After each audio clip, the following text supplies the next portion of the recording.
Hello folks, and welcome to another fabulous edition of Putting Gold into the Golden Years.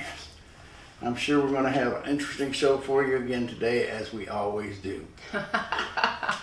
Luanne is going to do a demonstration of coloring an outline on one of her cards and how she does that.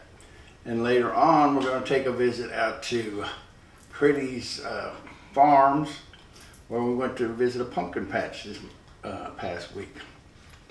All right, well, let's get started with Luanne's card coloring business. Before we get to the card coloring, I told you that we had a lot of activities here at Robinwood where we live. Yesterday we had a painting class, and this is the first time that I've ever painted anything with acrylics. It looks very much like it's the first time I've ever done it, but I'll show you what it looks like. It was fun. It was a social opportunity. She painted zebra legs. That's what Mark said it looked like. I think he needs some remedial husband lessons for saying something that sassy to his beloved wife. You guys can comment as you feel is appropriate. All right, here we go with the coloring the card. Go.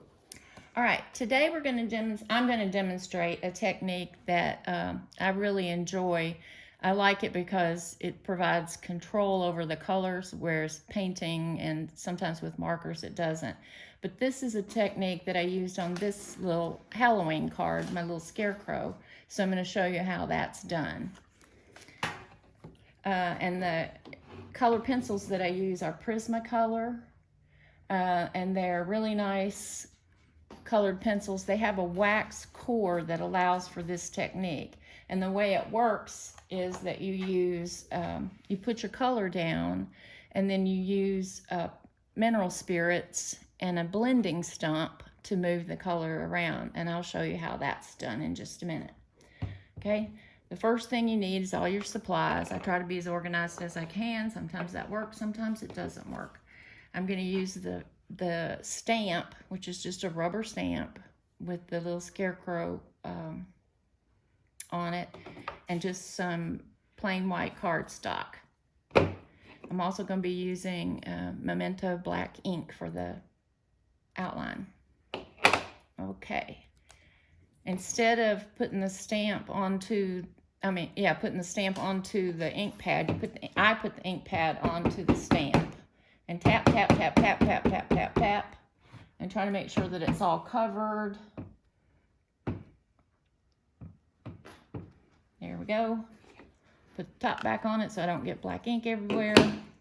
So that's what it looks like when it has ink on the image. And then I try my very best to get it as straight as I can. But if you don't, you can always straighten up the paper. And the rule to remember about handmade crafts and things, oops, I need some more ink on there. The thing to remember about handmade crafts is that they are handmade. They are not perfect, and they're all going to be a little bit different.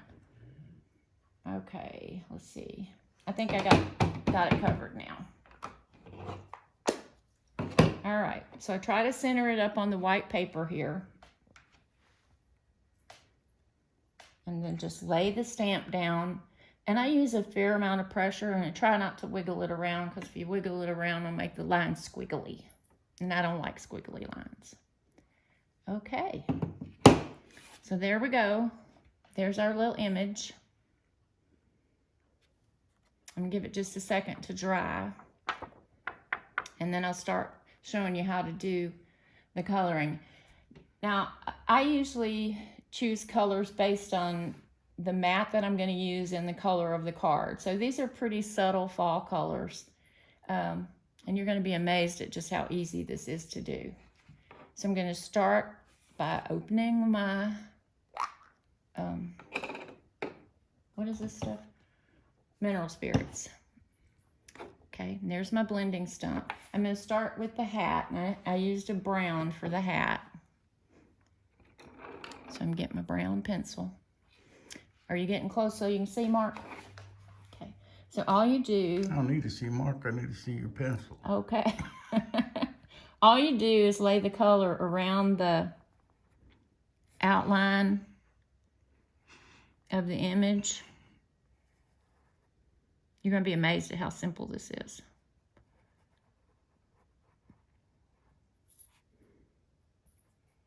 And obviously, the more you lay down, the deeper the color gets. Okay. Let me add a little bit more here. I'm not liking the way that looks. Okay. Then you take the blending stump, stick it in the mineral spirits, and start at the edge and just go round and round and pull the color into the center of the image. Like I said, these colored pencils have wax in them, so the mineral spirits melts the wax and moves the color around. Isn't that cool? And it's easier to stay in the lines with the pencils than it is with markers or paint. And I'm a little bit of a perfectionist, so getting out of the lines upsets me. I don't like it. You're a perfectionist because you got me. Yeah, that's right. That's right. Whoops, I forgot to color that side of the hat.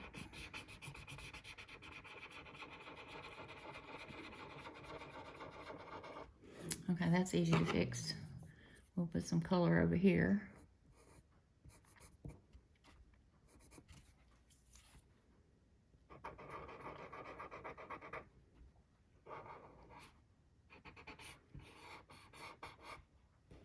Okay. And then the hat band is kind of this fall green, olivey green color. So I'm going to put that in there.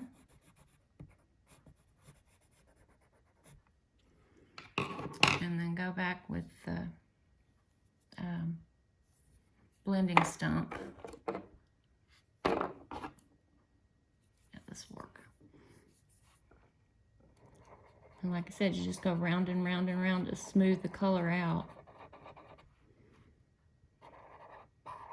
There you go. All right, so I'm going to do his face. This is a peach colored pencil. And I use that for most of the time when I have to do a face, because it gives a little bit of color without looking real artificial. So I put, since this is a larger area, I put a little more color down.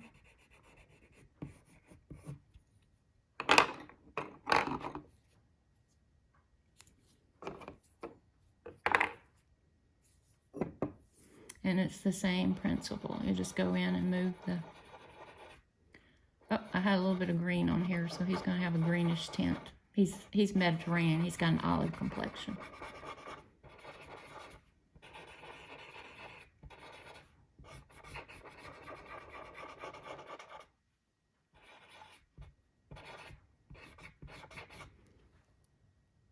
Okay. Now, I've got a red color that I'm going to do his little cheeks.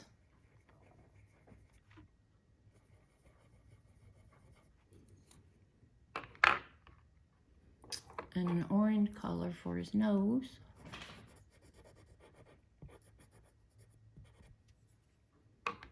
This is very therapeutic. I tell people it's cheaper than therapy, but when you have as many supplies as I have, it might not be.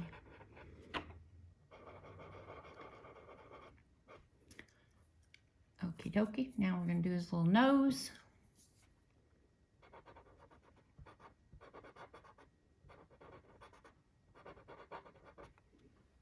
And there's that.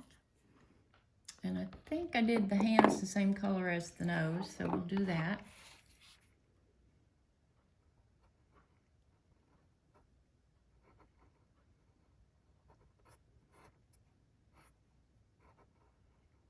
And since it's a larger area, I'm going to put a little more color on here.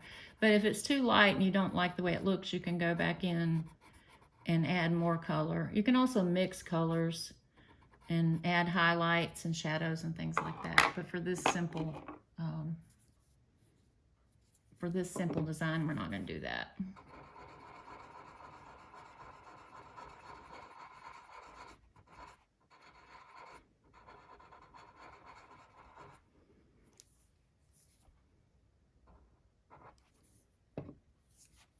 Okay, and just move that color around.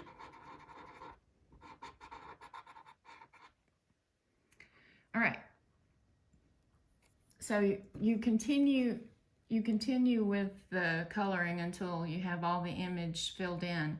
But I'm going to show you something that I also like on some of my work, not all of it, but sometimes I like a little shine or glittery look. And this is a jelly roll pen. It's called Clear Star. So I don't know if you can see it on this one or not, but the hat and the hands have this added to it. So does the nose and the cheeks. So I don't know if you'll be able to see it or not, but it adds just a little tiny bit of sheen to the image. Makes it look a little more colorful and finished. And it's really, really forgiving. So you don't have to be perfect with it. So put some on the hands.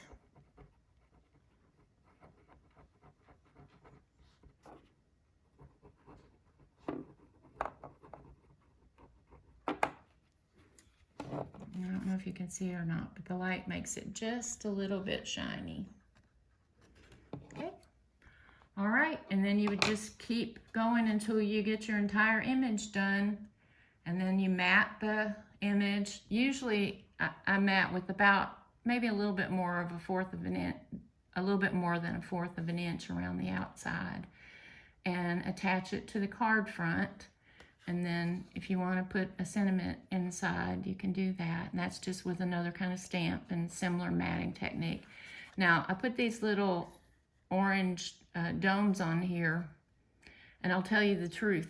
The reason I did it is because this is a special kind of paper that you can sand, and it's actually two different colors. When I started out, it was much lighter than this and didn't show any of the orangey color.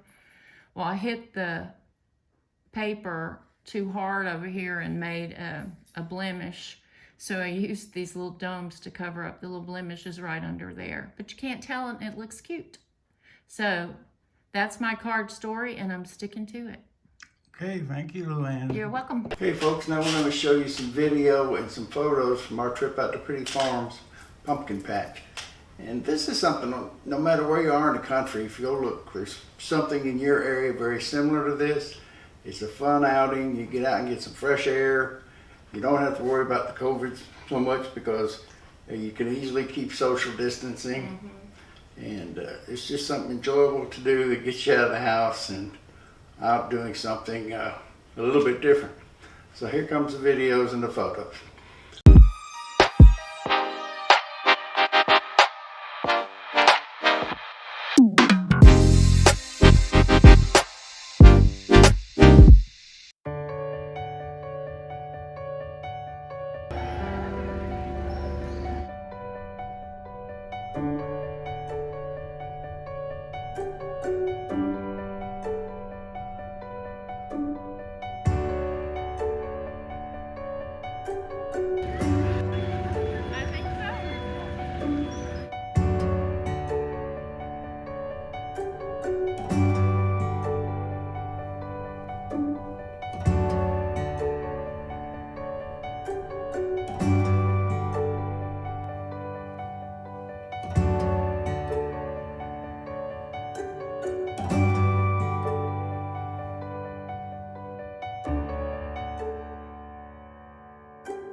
Okay, hope you enjoyed that.